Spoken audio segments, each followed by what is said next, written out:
అసలే ఒకవైపు వర్షపాతం నమోదయ్యి ఇక్కడ వాతావరణం అంతా కొంత ఇబ్బందికరంగా మారుతున్నటువంటి నేపథ్యంలో కూడా మొత్తం కాకతీయ యూనివర్సిటీలో కొన్ని బ్లాక్లు కొత్తగా నిర్మించారు. కొన్ని మాత్రం ఎప్పటియో దాదాపు ఒక 50-60 ఏళ్ల క్రితం నిర్మించినటువంటి బ్లాక్లే ఉండడంతో అనేక ఇబ్బందులు కూడా పడుతున్నటువంటి పరిస్థితి. ప్రస్తుతానికి ఒక్కొక్క బ్లాక్ దగ్గర మొత్తం ఈ పగుళ్ళు వచ్చి క్లాక్లు వచ్చి ఇదివరకు కూడా పెచ్చులుడినటువంటి పరిస్థితి.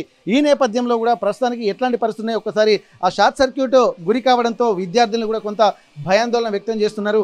ఎట్లాంటి పరిస్థితులు ఉన్నాయో హాస్టల్లో ఒక్కసారి ఆ విద్యార్థులతో కూడా మనం మాట్లాడేటువంటి ప్రయత్నం చేద్దాం. ఏం జరుగుతుందనే దాని మీద అసలు షార్ట్ సర్క్యూట్కు సంబంధించి ఏం జరిగిందమ్మా? నిన్న పొద్దుటి నుంచి సాయంత్రం దాకా వర్షం పడడం వల్ల ఇక్కడ షార్ట్ సర్క్యూట్ అయింది. దానివల్ల పెద్ద మంటలు వచ్చినాయి. అందరు భయపడి ఫస్ట్ గేట్ దగ్గరికి వెళ్ళి ధర్నా చేశారు. దానివల్ల డైరెక్టర్ సార్, పోలీస్ వాళ్ళు అందరు వచ్చారు,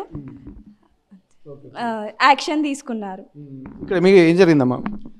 మేము ఇక్కడ రూమ్లో ఎగ్జామ్ రాసొచ్చి అందరం పడుకున్నాం. పడుకునేసరికి ఈవినింగ్ చాలా వర్షం పడేసరికి షార్ట్ సర్క్యూట్ అయింది. మొత్తం మంటలు వచ్చేసరికి అందరం బయటకు వచ్చినాం. బయటకు వచ్చి చూసేసరికి చాలా మంటలు లేచినాయి. మేము అందరం పరిగెడదామంటే ఇక్కడ నుండి మంటలు వచ్చినాయి, ఇటు సైడ్ నుండి కూడా మంటలు వచ్చినాయి.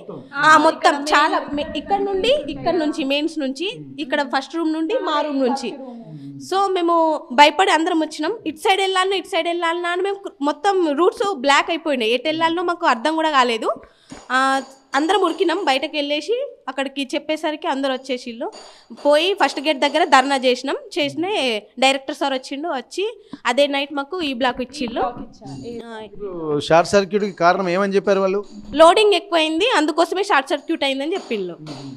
కానీ మాకు ఒక 1 వీక్ నుండి కరెంట్ అనేది ఫ్యాన్స్ స్లోగా తిరగడం, ఒక్కోసారి స్పీడ్గా రావడం, నైట్ అయితే స్పీడ్ వస్తున్నాయి, మార్నింగ్ టైం మొత్తం లోగా ఉంటుంది. అట్లా లోడ్ పడుతుంది. ఆల్రెడీ 1 వీక్ నుంచి అర్థమైంది మాకు. కానీ రూమ్స్ కూడా నీట్గా లేవండి. రూమ్స్ అస్సలు నీట్గా లేవు. మా 5th రూమ్ అది. మా 5th రూమ్లో మాత్రం మొత్తం వర్షానికి బకెట్లు పెట్టుకొని మేము పడుకుంటున్నాం. మొత్తం 7 మెంబర్స్ మా రూమ్లో. 7 మెంబర్స్ అయితే మేము ఒక 2 బెడ్స్లో మాత్రమే 3 మెంబర్స్ పడుకుంటున్నాం. 6 మెంబర్స్ ఉన్నాం. మిగతా ఇద్దరు వేరే రూమ్కి వెళ్ళిపోయిళ్ళు.